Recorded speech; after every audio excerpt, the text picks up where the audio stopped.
Okay, ಮಾಜಿ ಪ್ರಧಾನಿ ದೇವೇಗೌಡರ ಪತ್ನಿ ಚೆನ್ನಮ್ಮ ವಿಧಿವಶರಾಗಿದ್ದಾರೆ. ಈಗ ಬರ್ತಾ ಇರತಕ್ಕಂಥ ಬ್ರೇಕಿಂಗ್ ನ್ಯೂಸ್, ಚೆನ್ನಮ್ಮ ಅವರು ವಿಧಿವಶರಾಗಿದ್ದಾರೆ. ಇವತ್ತು ಬೆಳಗ್ಗೆ ಎಲ್ಲ ಆಶಾದಾಯಕವಾಗಿದ್ದರು ಎಲ್ಲರೂ ಕೂಡ, ವೈದ್ಯರು ಕೂಡ, ಬಟ್ ಆಗಿಲ್ಲ. ಮಾಜಿ ಪ್ರಧಾನಿ ದೇವೇಗೌಡರ ಪತ್ನಿ ಚೆನ್ನಮ್ಮ ಇನ್ನಿಲ್ಲ.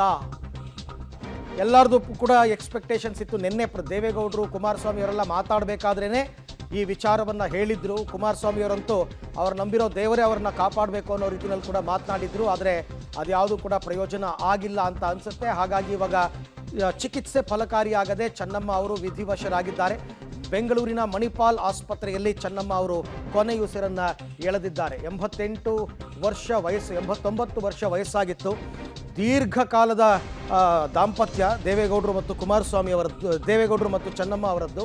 ಸೊ 4:50ಕ್ಕೆ ವಿಧಿವಶರಾಗಿದ್ದಾರೆ ಚೆನ್ನಮ್ಮ ಅವರು ಅಂತಕ್ಕಂಥ ಮಾಹಿತಿ ಈಗ ಸದ್ಯಕ್ಕೆ ನಮಗೆ ಲಭ್ಯವಾಗ್ತಾ ಇರತಕ್ಕಂಥದ್ದು.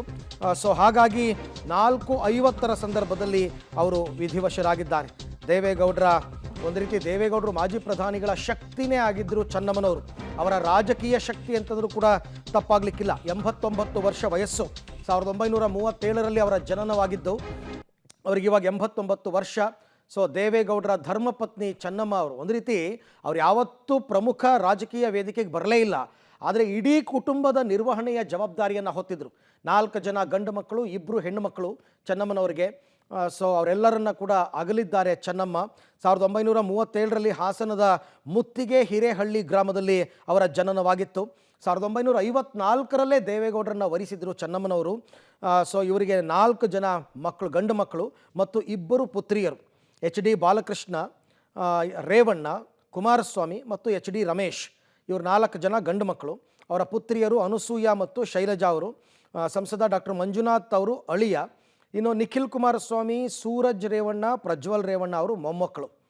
ಸೊ ಇವರೆಲ್ಲರನ್ನ ಅಗಲಿದ್ದಾರೆ ಚೆನ್ನಮ್ಮ. ದೀರ್ಘಕಾಲದ ದಾಂಪತ್ಯ ಇವರದ್ದು. ದೇವೇಗೌಡರ ರಾಜಕೀಯ ಶಕ್ತಿ ನಾನು ಆಗಲೇ ಹೇಳ್ತಾ ಇದ್ದೆ. ಸದಾ ಹಸನ್ಮುಖಿಯಾಗಿರ್ತಾ ಇದ್ರು ಚಿನ್ನಮ್ಮ ದೇವೇಗೌಡರು. ಅದರಲ್ಲೂ ಅತಿಥಿಗಳ ಆತಿಥ್ಯದಲ್ಲಿ ಎತ್ತಿದ ಕೈ. ಮನೆಗೆ ಹೋದವ್ರನ್ನ ಯಾರನ್ನೂ ಬರಿಗೈಯಲ್ಲಿ ಕಳಿಸ್ತಿರ್ಲಿಲ್ಲ ಅವರು. ತಿಂಡಿ ಕಾಫಿ ಎಲ್ಲ ಆಯ್ತಾ ನೋಡಿ ಅವರೇ ಮುತುವರ್ಜಿ ವಹಿಸಿ ಆತಿಥ್ಯ ಮಾಡಿ ಕಳಿಸ್ತಾ ಇದ್ದರು. ಸೊ ಅಷ್ಟು ಇದ್ದಂಥವ್ರು. ಆಮೇಲೆ ದೇವೇಗೌಡರ ಯಶಸ್ಸಿನ ಪ್ರತೀಕನೇ ಅವರು. ದೇವೇಗೌಡರು ಶಾಸಕರಾಗಿ, ಆಮೇಲೆ ವಿರೋಧ ಪಕ್ಷದ ನಾಯಕರಾಗಿ, ರಾಜ್ಯದ ಮುಖ್ಯಮಂತ್ರಿಯಾಗಿ, ದೇಶದ ಪ್ರಧಾನಮಂತ್ರಿಯೂ ಕೂಡ ಆಗಿದ್ದರು. ಸೊ ಅವರ ರಾಜಕೀಯ ಯಶಸ್ಸಿನ ಪ್ರತೀಕವಾದವರೇ ಚೆನ್ನಮ್ಮನವರು. ಸೊ ಹಾಗಾಗಿ ಸರಳ ಸಜ್ಜನಿಕೆಯ ಚೆನ್ನಮ್ಮ ಇನ್ನು ಇಲ್ಲ, ನಿಧನರಾಗಿದ್ದಾರೆ. ಮಾಜಿ ಪ್ರಧಾನಿ ದೇವೇಗೌಡರ ಪತ್ನಿ ಚೆನ್ನಮ್ಮ ರಾಜಕೀಯದಿಂದ ಯಾವಾಗಲೂ ಕೂಡ ದೂರ. ಅವರು ಹಾಗೆ ನೋಡೋಕ್ಕೆ ಹೋದರೆ ದೂರವೇ ಇರ್ತಾಯಿದ್ರು ಚೆನ್ನಮ್ಮ. ಕುಟುಂಬ ನಿರ್ವಹಣೆಯ ಹೊಣೆಯನ್ನು ಮಾತ್ರ ಬಹಳ ಚೆನ್ನಾಗಿ ನಿಭಾಯಿಸಿದರು. ದೇವೇಗೌಡರು ಪ್ರಧಾನಿಯಾಗಿ ಆಯ್ಕೆ ಆದಾಗ ಚೆನ್ನಮ್ಮನವರು ಬೇಡ ಅಂದಿದ್ರಂತೆ. ಅಯ್ಯೋ, ಗೊತ್ತಿಲ್ಲದೆ ಇರೋ ಜಾಗ, ಗೊತ್ತಿಲ್ಲದೆ ಇರೋ ಭಾಷೆ, ಅಲ್ಲಿಗೋಗ್ಬಿಟ್ಟು ಏನು ಮಾಡೋದು ನಾವು, ಬೇಡ ಅಂದ್ಬಿಟ್ಟಿದ್ರಂತೆ. ಸೊ ಹಾಗಾಗಿ ಅವರು ಒಪ್ಪಿರಲಿಲ್ಲ ಅಂತಂದ್ಬಿಟ್ಟು